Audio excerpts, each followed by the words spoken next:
Okay.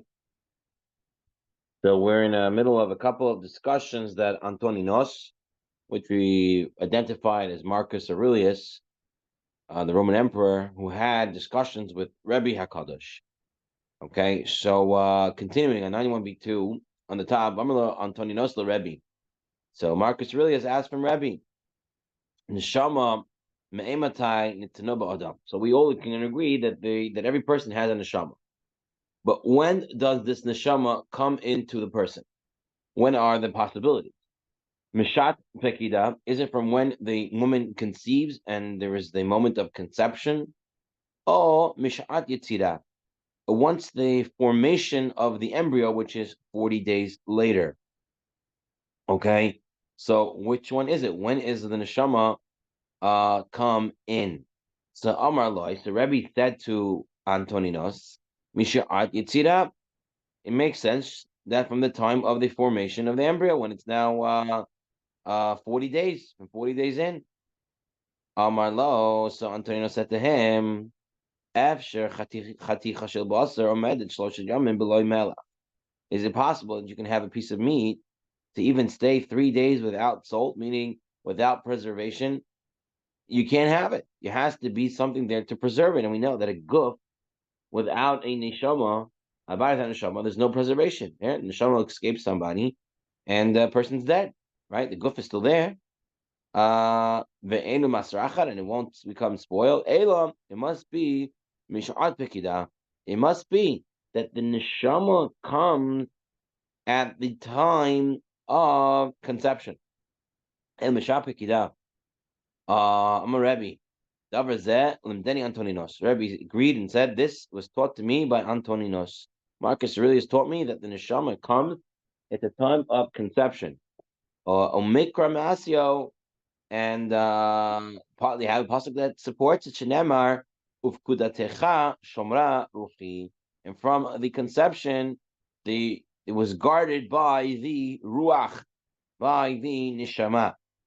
So someone asked on Shabbat, don't we say that that the neshama has the neshama has either a feminine or a masculine part to it, meaning a boy's neshama is a boy's neshama and a girl's neshama is a girl's neshama.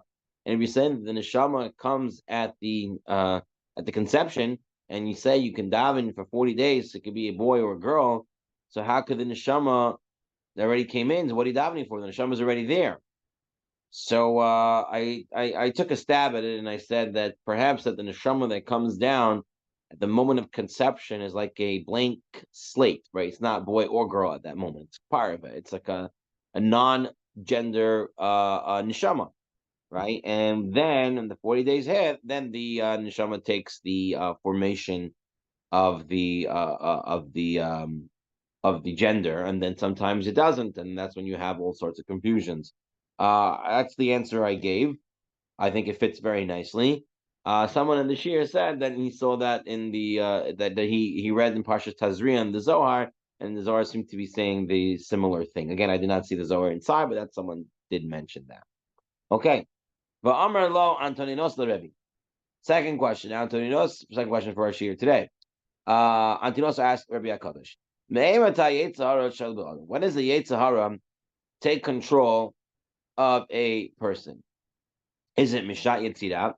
Is it once they are formed, 40 days in to the pregnancy? Or Mishat Yetzirah? Or is it from the moment that the child comes out of the mother? Mishat Yetzirah, when it comes out. Amar lo Mishat Yetzirah. So Rebbe says, you know what? He already showed me last time, it's earlier. So again, it's Mishat Yetzirah. It's going to be from the earlier stage when he's 40 days old in the mother's womb. Amar lo, so Antonio said to him, Im kain bo'et mi'be'e imo v'yotze.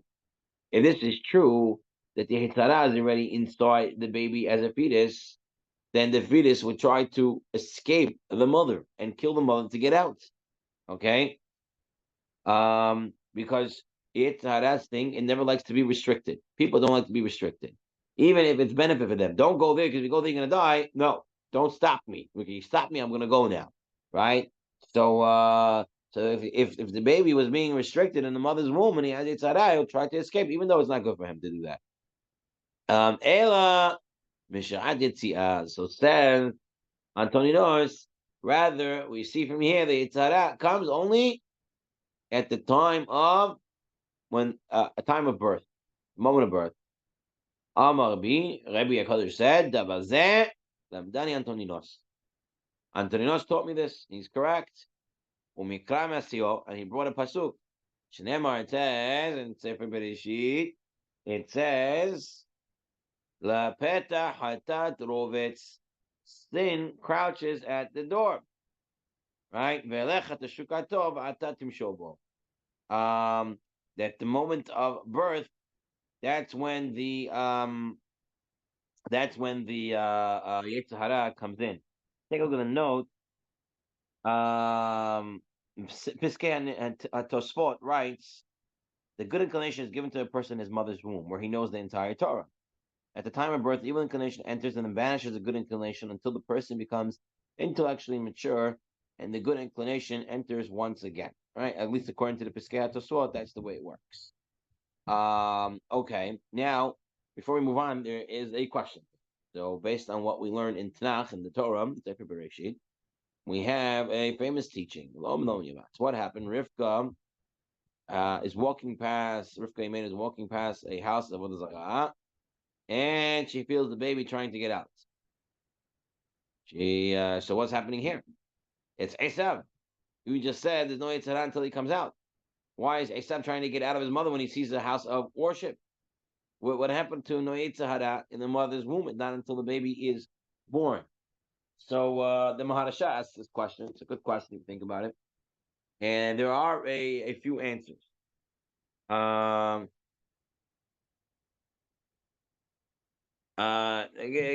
few answers. The easiest answer is the Ramat Shmuel that says that Meshat Yetziah doesn't just mean when the baby actually leaves, but when the baby could leave the mother's womb, meaning it's already considered, survivable. In the times of Chazal, that would have been 7 months. Once the baby is already 7 months, we would say that the fetus can survive, and it's at that point the Yetzer Hara comes in. Then, all right. So the story of Esav happened after 7 months. That's the easiest of the answers. Other answers is that the Iyun Yaakov says really the fetus has the Yetzer Hara. Just when the Gemara means that since he's learning Torah, the Yetzer Hara is what's it called, subdued, so to speak. But since Esav didn't learn Torah, therefore it took over. Some say there are two types of Yetzer Hara. There's the mind Yetzer Hara and there's the deeds Yetzer Hara. Right? There's what you think is, some people do something b'shita, they do something because they think something is right, or they approve of a certain thing, or some people do because they just have a passion to do it. So in the body, in the mother's womb, it doesn't have the ability to do it because of intellectual, but it could do it based on passion. Again, the Chida is not happy with this answers.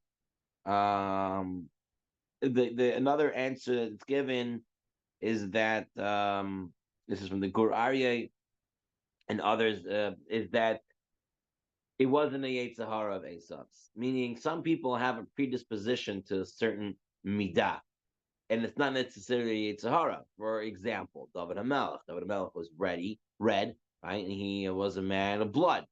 Now he could have done killing people that didn't deserve to be killed, or he could kill for Hashem and kill the enemies of Israel, right? So you have certain people that have a certain tendency, predisposition to a certain nature, certain midah, and that's not necessarily a Yetzer Hara of theirs, but they have to, they have the choice to deal with it. So it's possible that Esav had a natural predisposition towards evil, towards Avodah Zarah, and that's what it was. It wasn't necessarily a Yetzer Hara. Again, a lot of questions, food for thought. Let's move on. Okay. Now the Gemara starts by bringing down the rabbis who bring two psukim, and they say it's a little bit different each one. How does it explain? So Rish Lakish, start with Rish Lakish. Rish Lakish compared. Talking where the Gemara is understanding it as the times of the resurrection of the dead, the Tchiyat HaMetim, that the blind and the lame will be there. Okay, so and the pasuk that says and then it says that the guy who's lame is going to be leaping. Basically, when it comes to the time of resurrection, anyone who had a deformity, the deformity is going to be healed. So which one is it? Are they going to come back with the deformity, or they're going to be healed?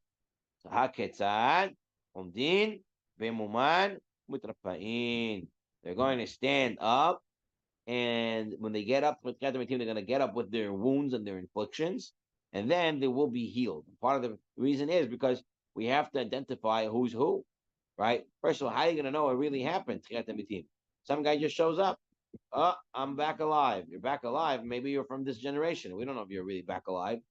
But the fact that he comes back with his deformity, people say, "Oh, I remember this guy. Yeah, he died because of whatever, right?" And now he gets healed. That shows it. And also, you need it for Yichus to know who's who, right? To know the generations, to go back to the Marishon, right? So this way, when they come back with their deformities and then they're healed, they're able to be identified better, and the miracle is more pronounced.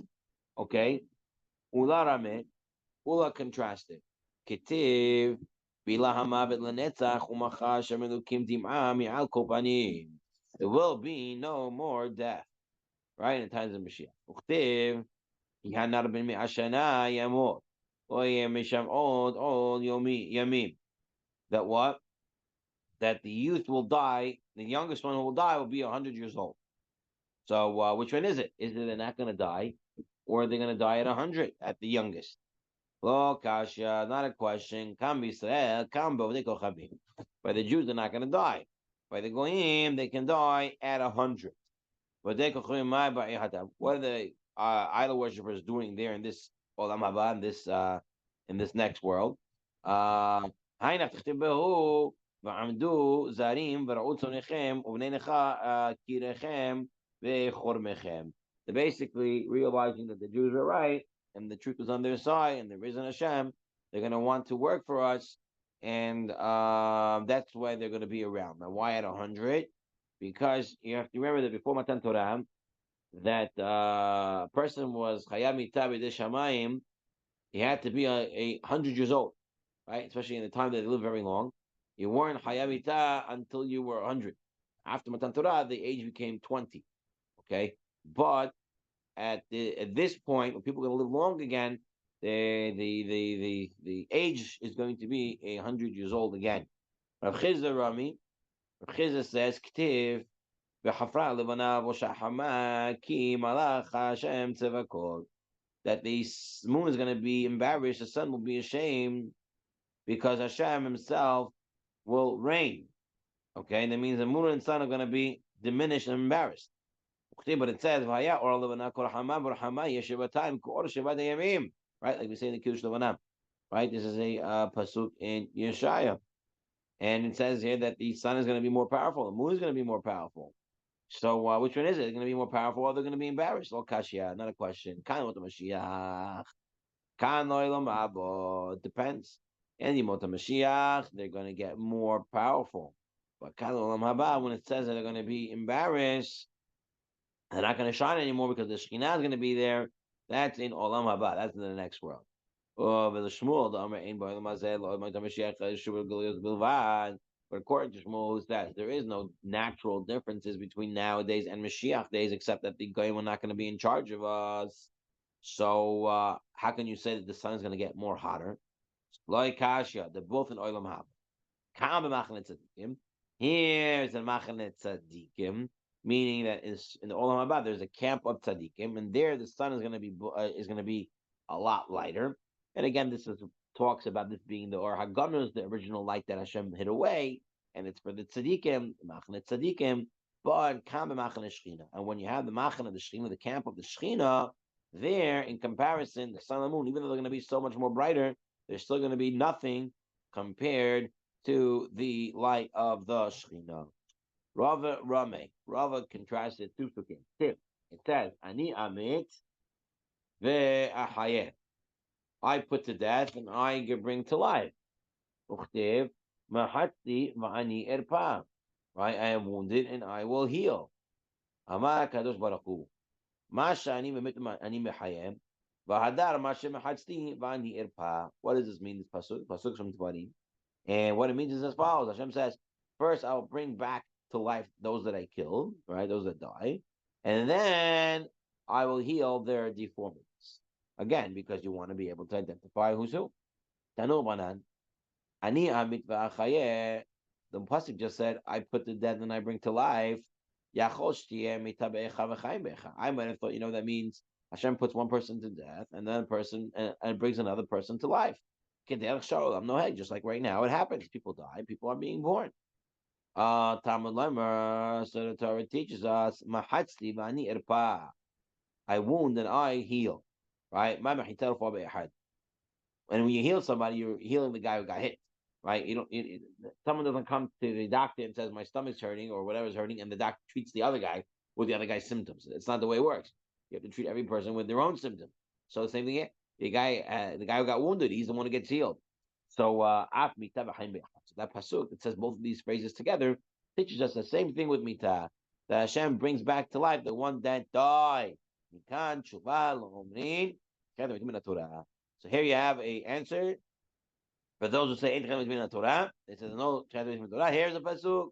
Ani amid v'chayeh v'chatzi v'ani irpa. Tana Amar Rabbi Meir. Nine chedim min Torah. Meir said, "I have chedim from the Torah." Because it says what we say every morning. Az yashir Moshe v'nei Israel. Ashira zot Adonai. Shar lo ne'emar el yashir. It doesn't say they sang. It says they will sing. So what? Telling you that they will sing in the future. That's how you know Tchilat Metim from the Torah. Yotze b'davar. Ata omer Yivnei Yehoshua az Yivnei Yehoshua mizbeach laHashem. And then Yeshua will build an altar unto Hashem. Bana lo ne'emar. Doesn't say they built. Rather, Ele Yivneh. He will build. What Yeshua is going to build a mizbeach in the future. That's true, that when it says Oz and it says it in the future, it says Oz Yivneh Shlomo Bama Lichmo Shikutz Moab. And Solomon built a high place for Chemosh, the abomination of Moab. Hachinami Yivneh. Does it also mean that he's going to build? Okay, what's going on here?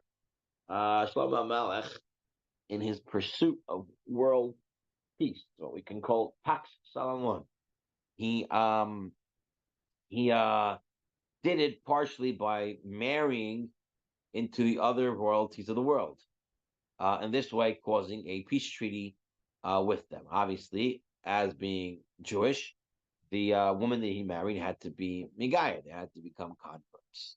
As Solomon aged, right, and he got older and he wasn't able to control his wives, they went back to their old ways and started serving Avodah Zarah. And they started building buildings for their Avodah Zarah. And Solomon was not able to stop them.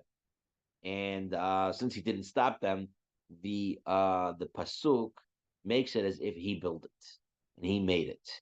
Here it says, "Az Yivneh Shlomo," and Shlomo were built.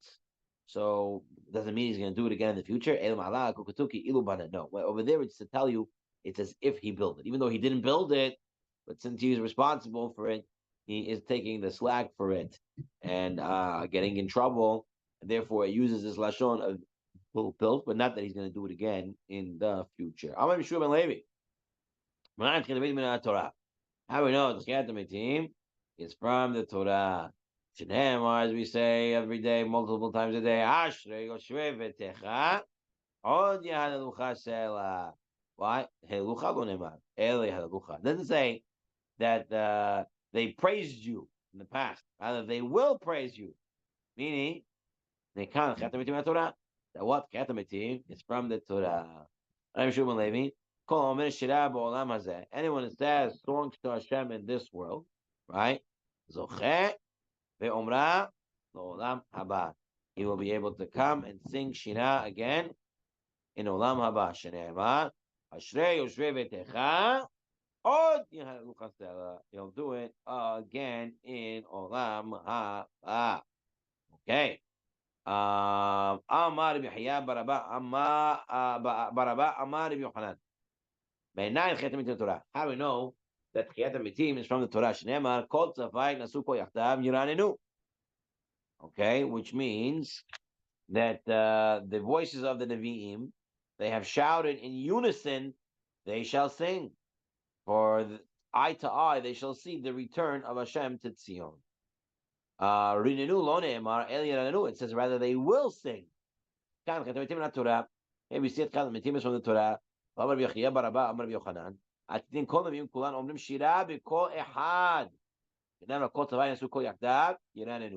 It says they're all going to give the same exact song, which is a big chidush. Why? Because up until now, when the Nevi'im were around, they always had to say Nevuah in their own words. And we already saw that, right? How do you know that the Nevi is Sheker if they're all saying the exact same words? They're all scripted. But if they were saying Nevuah, that's true, it would sound different. But apparently in the times of Mashiach, in Yom Haba, all the Nevi'im are going to be singing the exact same song. Why is that? It's because in order to get Nevuah, there's a certain vision, right? And the Nevi'im don't get the clear vision. The only one who ever got a clear vision was Moshe Rabbeinu. It was like crystal glass. It was very clear, and he was able to get it. The other ones have a little distortion in the image. When it comes to the times of Mashiach, it's going to be Kol Yachdav. Well, it's going to be, everyone's going to be together because everyone's going to have, all the Nevi'im are going to have the very clear vision. And at that point, they're all going to be able to have the same Nevuah, which is something that in the times that there were Nevi'im was not applicable. Aron Yehuda Amar Rav. Kol Hamoneh Halacha Mepi Talmid. If someone doesn't teach a student, right? He's able to teach a student Halacha, and he doesn't teach him. Ki'il Gozlo Menachat Avotav. It's as if he stole from his heritage, meaning the guy had rights to that, and you stole it from him. Shneimar. Torah tzivah lanu Moshe Morasha Kihilat Yaakov. Morasha hi l'chol Yisrael. Belongs to all of Yisrael. Mesheshet Yemei Bereshit. It belongs from the 6 days of creation. The world was created Bereshit, means Bereshit. Reshit is Klal Yisrael. Reshit is the Torah. Look at the note 48 in the second paragraph. The Marasha explains, one must not withhold the study of Torah from the mouth of a student. That is, just as a appraiser taught his slow student the same lesson 400 times till the student master it, so too much a teacher teach every student until each is fluent in it. The teacher who claims the student is unfit and unteachable robs the student of his ancestral heritage. But the Torah is the heritage of every Jew. Each Jew, by his nature, is suited to the study of Torah. Okay? Amar Reb Hana bar Bizna, Amar Rabbi Shimon Hasida, Ko Hamuneya Halacha Mepi Talmid, Afilu Ubarin, Shebimei Imo, Mikalin Oto. Shneimar, even those fetuses in the mother's wombs, they curse him. Shneimar, Monea Bar, someone who holds back Bar, Yikvuhu Le'om. Okay, the Om will curse him. Now, En Le'om El Ubarin. We know that Om means a fetus. Shneimar, it says by Rivka, U'om Mila'om Ye'ematz. Right, and one Om will be stronger than the other Om. That's the fetus. Ve'en Kavo El Kelala. Now, Kavo we know means curse. Shneimar, we see in this week's parasha coming up, right? Parashat Balak. Ma Ekov Lo Kavo El. Okay. Ve'en bar, and the word bar means Torah. En bar el Torah. Shneimar nashiku bar peni enough. Arm yourselves with purity. Purity meaning the Torah. So what do we see here? That babies, fetuses, they curse the guy who could teach Torah and doesn't teach Torah. And it's a very scary thought. Now, why the fetuses dafka? Why dafka the fetuses? So we have to remember something. What do we say happens in the mother's womb? The baby learns Torah, right? Depending on when they finish learning Torah, that's when they come out, right? Some people need more time, some people less time. So when they learn Torah with the malach, and then what happens? They come out and they forget the Torah. But what happens if a person already knows something and then he forgets it, right? Imagine a person rides a bike, learns how to ride a bike, and then doesn't ride a bike for 20 years. It's called it's like riding a bike, they say, right? It comes back to you. So the same thing is with the Torah. Really, the truth is, no one can understand Torah. Torah is very hard. It's from divine wisdom. What is a human trying to understand divine wisdom. But the truth is, Hashem already gave it to us as a gift when we were a baby in a mother's womb.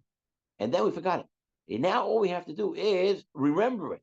Remembering it is a lot easier. You already know it. You just have to remember it. So the babies in the mother's womb say, "Hey, we're learning Torah here. We already know it, and you're not teaching to us again. You're not giving it to someone else who's already learned it. Every person in Israel learned it already. Therefore, they curse this guy because you're not letting us learn what we already know. It's easy. Don't say we can't, right? And that's possible reason why even the fetuses are cursing this guy.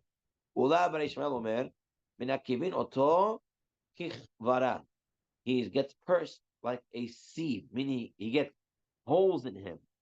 The way they explain it means he forgets his Torah. Someone holds back teaching Torah, he's going to forget his Torah, because it's not yours to keep. It belongs to Klal Yisrael.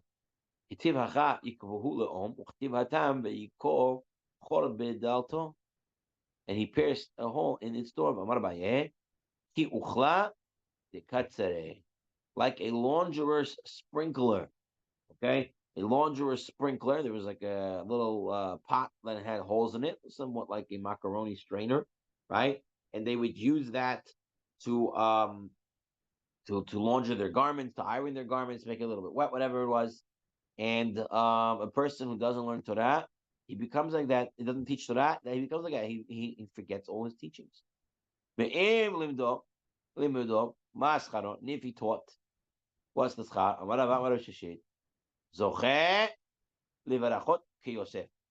He gets the brachot like Yosef. But a blessing upon the hand of the provider. Okay? And the provider is Yosef. Okay? He provided to everybody. So that's the bracha that he gets. He gets to be like Yosef. He gets to be someone that provides for everyone. I just want to see if they bring anything else on this. Yosef.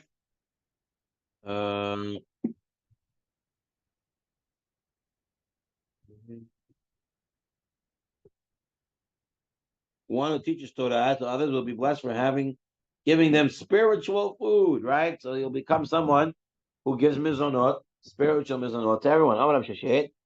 Kol melamed Torah ba'olam hazeh. Listen to this one. Anyone who teaches Torah in this world, zocheh u'melameda la'olam haba. He'll end up teaching Torah in the next world. Shne'emar u'marveh gam hu yoreh. And he who sates others, he too shall be sated, right? And so someone who teaches Torah in this world, he will be able to teach Torah in the next world. So that's what they say, that the tzaddikim have no rest in Olam Haba. Why? Because they're teaching again, right? They taught here, they taught teaching again. Very, very good. Baruch Hashem. Amar Rava. And nine Tchet HaMitim in the Torah. How we know Tchet HaMitim is from the Torah? Shneimar, it says, Yechiru Uven ve'al Yamot. Okay? Yechiru Uven ba'olam hazeh.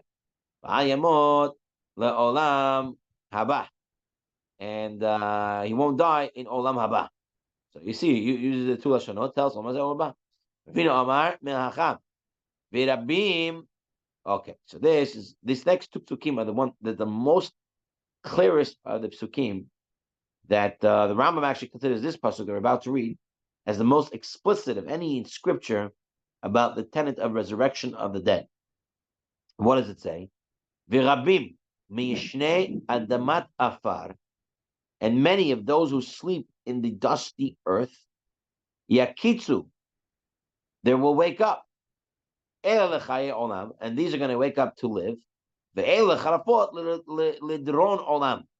and some of them will wake for shame, for everlasting abhorrence. Okay, now it's pretty clear that those who sleep in the dusty earth, that means those who are dead and buried, will awaken. Now some have a question: why are we awaking some of them and then punishing them? Right, just leave them dead. So in fact, some Mefarshim learned it that way. That the pasuk doesn't mean that everyone's going to get back and some are going to get punished and some are going to live.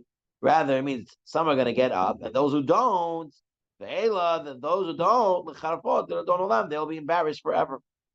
Rav Ashi Amar Me'acha. Rav Ashi gives another verse that is very clear. The angel is talking and telling Daniel about his death. And it says, Ve'ata leich laketz. You go to the end. V'tanuah, and you will rest. V'ta'amod legoralecha leketz hayamim.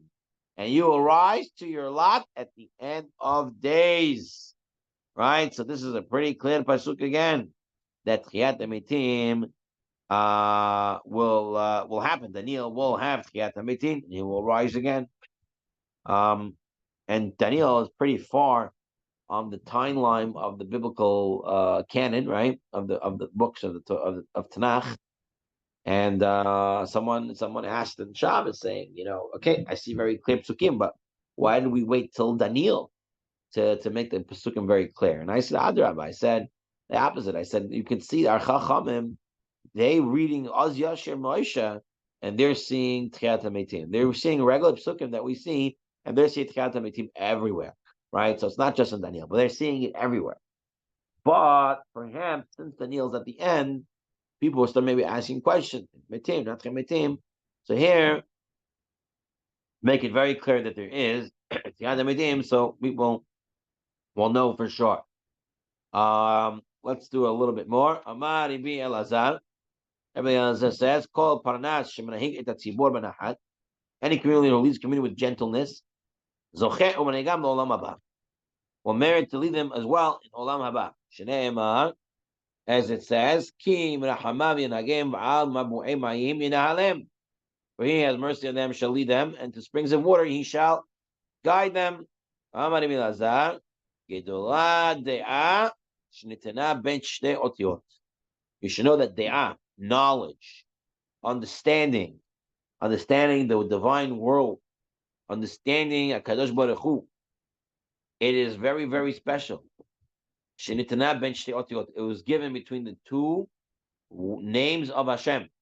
Shenemar Ki El Deot Hashem. It says the word Deot, and it says Kel before, and it says Hashem afterwards. It put the knowledge in between two Hashem's names. Now, this pasuk actually means that Hashem knows people's thoughts, but we're understanding it as being that Deot is very special. Now,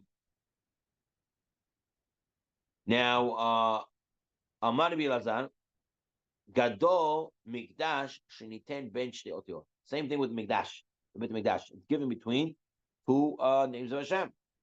Right? Otiot actually means letters, but Otiot also means Otot, Umoftim, miracles. Right? It's Hashem. Shneimar, Pa'alta Hashem Mikdash Adonai Korenu Yadecha. So you have here Hashem and Amunai. So you have and Mikdash in the middle. So it tells us how important the Mikdash is. It's a very, very holy thing. Are you saying the same thing is true? That just because a word is between two Hashem's names, it's great. It says Nikama, about revenge. El Nikamot Hashem, El Nikamot Oviyah. So it says Nikama, in between it is Hashem's names on both sides. So how can that be good? Amarle lemiltei hachinami. Yeah, it's good. Kidu'ula. Shtei ofayot halulama. Why does it say twice Nikama? Achat lemidat tova, achat lemidat pur'anut. One is for the good, and one is for the bad. Right? Meaning that Hashem punishes the goyim because they're doing bad, and that means saving the Jews. That's the good Nikama, and both of them are great because you take care of the evildoers and you reward the good doers, the ones who are doing well. Okay.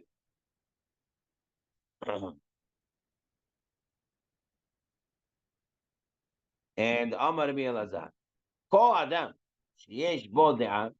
Listen to this. Anybody who has de'ah, anyone who has understanding, he's able to understand that things come from Hashem, how Hashem runs the world. He has a higher intellectual understanding of the world and everything around him. Ki'ilu nivna bet hamikdash be'amav. It's as if he built the bet hamikdash. Someone who has the art is as if he built the bet hamikdash. Why? Shezen itnan ben shnei otiot, vezen item ben shnei otiot. Because both of these words, the and mikdash, has Hashem's name before it and after it. And how we understand this? Look what he says. Read the note 25. The one who has to understand, Rashba, through the use of his intellect, reached the level of understanding that was formerly attainable through the temple, right? Which is as follows. You think about it. When you walk into the temple, there were 10 miracles that are happening. Right away, you realize there's that Kadosh Baruch Hu. Person that has the he understands everything's like Kadosh Baruch Hu. Not only that, the way he lives his life, people look at him and they realize that there isn't a Kadosh Baruch Hu through his De'ah. And it's as if in the Beit HaMikdash is alive today. People see him and they learn from him. Others explain that the Shekhinah rests on him. He resembles the temple, right? So the understanding of Hashem in such a way that people can see it. It's as if the person is a mikdash. He's a walking Beit HaMikdash. He's a walking Beit HaMikdash. He walks around with de'ah from Hashem. And I'm going to be like that. And with this, we'll end. Kol adam sheyesh bo de'ah l'sof mit asher. He's going to come very wealthy. Shenema with that, uvadat, and with knowledge, hadarim, the rooms, yimaleu kol hon yakar v'na'im, become filled with all riches, precious and pleasant. Meaning that once someone has chokhmah, he's able to get everything. And maybe it doesn't mean actual money, but it means someone's going to become very happy and to become very good with everything he has. Now, the next one is about someone who doesn't have de'ah, and we'll continue with it next week. But I just want to end off the way I ended off on Shabbat was something that I would hear my grandmother often say when people started arguing and stuff like that. She would say in Bukhari, and if I can remember the words correctly, she would say akal has, if you have a head, right? Akal from like the lashon of a head. Kalkalness, then you won't have fights, right? If you have knowledge, you have the you have a deeper understanding. Most time arguments are because people don't understand each other. You have understanding, you have all the riches in the world. You have menucha, you have the quality of life, you have friendship, you have everything coming to you. And that's a resemblance of the Mikdash that was supposed to bring peace and tranquility to Klal Yisrael and to the world at large. Okay, so B'ezrat Hashem will end here, and we'll pick up next week from over here. Yasher koach. Bye, bro. Everyone.